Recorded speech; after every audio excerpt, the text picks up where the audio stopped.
Pose seksi Amanda Manopo dan Arya Saloka kian memanjang dan berbuntut pemeran Andin di sinetron Ikatan Cinta memutus pekerjaan dengan lawan mainnya itu. Menurut pakar telematika Roy Suryo, pose Amanda Manopo dan Arya Saloka dalam pemotretan itu masih wajar. Meski begitu, Roy Suryo juga menegaskan agar pihak artis harus lebih bijak dalam publikasi. Apalagi Arya Saloka sendiri sudah menikah sehingga ditakutkan menimbulkan rasa khawatir penggemar. Sebelumnya, foto dan video mesra Amanda Manopo dan Arya Saloka dalam pemotretan terbaru tersebar di media sosial.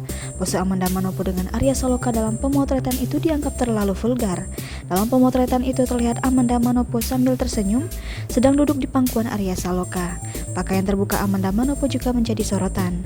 Di video lainnya terlihat Arya Saloka memeluk Amanda Manopo dari belakang. Hal ini membuat publik heboh.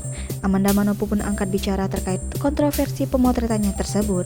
Amanda juga mengungkap tidak lagi menerima pekerjaan dengan Arya Saloka, kecuali kontrak sinetron yang kini tengah dibintanginya.